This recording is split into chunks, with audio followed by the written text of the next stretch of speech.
ரொம்ப நாளாவே நீங்க எதிர்பார்த்த நபர் கிடைக்கலையா? நீங்க எதிர்பார்த்த ஒரு பொருள் கிடைக்கலையா? நீங்க நினைச்ச விஷயம் உங்களுக்கு நடக்கலையா? அப்படின்னா இந்த வீடியோ உங்களுக்கு தான். இதை பத்தி இன்னும் டீட்டெயிலா பேச போறோம். ஈர்ப்பு விதி ஈர்ப்பு விதின்னு நம்ம நிறைய டைம் பேசியிருக்கோம். இது மட்டும் நம்ம மட்டும் இல்லை, நிறைய பேர் விதவிதமா அவங்களுக்கு தெரிஞ்ச மெத்தட்ஸும் டெக்னிக்ஸும் ப்ராக்டிஸும் எண்ணங்களை எப்படி கட்டுப்படுத்தணும்னா சொல்லி தராங்க. இருந்தாலும் நமக்கு அது கிடைக்கிறதே இல்லை. நம்ம எதிர்பார்த்த பொருள் சின்ன விஷயம். உலகத்துல நிறைய விஷயங்கள் இருக்கு.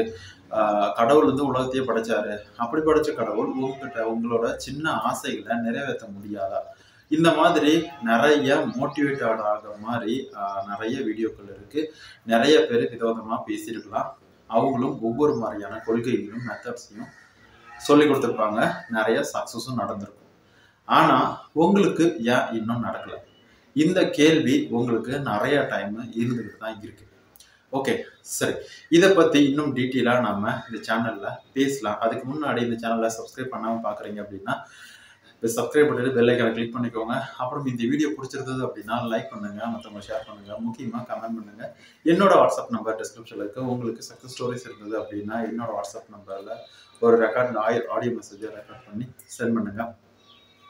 ஓகே, நீங்க ஈர்ப்பு விதியை பயன்படுத்துறேன், இல்லை நான் எப்பயாவது யூஸ் பண்ணியிருக்கேன், நீங்க என்ன சொல்றீங்க? அதாவது ஜஸ்ட் பாசிட்டிவா திங்க் பண்ணணும், அவ்வளவுதானே?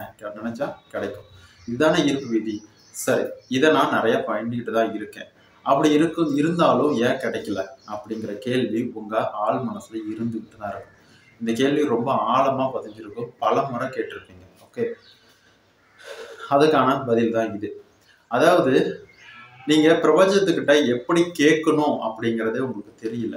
அது சில பேருக்கும் இல்லை, நல்லா தெரிஞ்சவங்களும் இருந்தாலும் சரி, நல்லா தெரியாத ஈர்ப்பு விதி பத்தி நல்லா தெரியாதவங்களா இருந்தாலும் ஒரு சில விஷயங்கள் புரியாது. ஸோ யாருக்கெல்லாம் நடக்கலையோ அவங்கள பத்தி மட்டும்தான் நான் பேசிட்டு இருக்கேன். சரியா? ஈர்ப்பு விதியை எப்படி யூஸ் பண்ணணும், நீங்க எப்படி நினைக்கணும் அப்படிங்கிறதே உங்களுக்கு தெரியல. அதாவது நீங்க பாசிட்டிவா திங்க் பண்றீங்களா, இல்ல உண்மையிலேயே அது கூட வாழ்றீங்களா? நீங்க பாசிட்டிவா திங்க் பண்றதுக்கும் உண்மையிலேயே அது கூட வாழ்றதுக்கும் நிறைய வித்தியாசம் இருக்கு.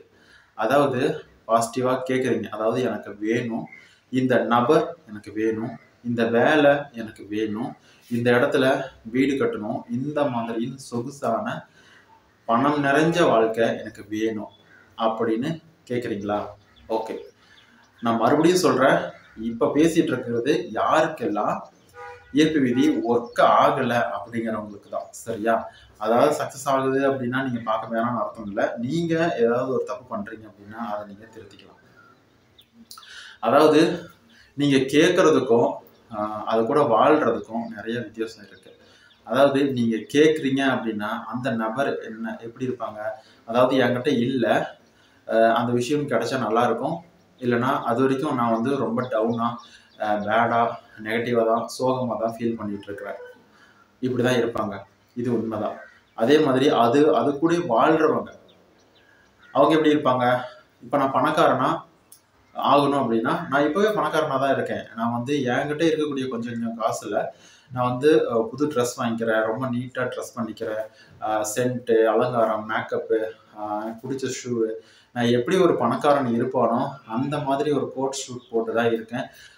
அதாவது பொண்ணா இருந்தீங்க அப்படின்னா ரொம்ப விலை உயர்ந்த ட்ரெஸ் வாங்கியோ, இல்லை அந்த வாங்குற ட்ரெஸ்ஸில் ரொம்ப கம்மியாக வாங்கினாலும் அதை எப்படி நீட்டாக வியர் பண்ணி பண்ணிட்டு இருக்கீங்களோ அந்த மாதிரி தான் இப்போ நீங்கள் வாழ்றீங்க. சிம்பிளாக சொன்னால் பணக்காரனாக வாழ்வீங்க.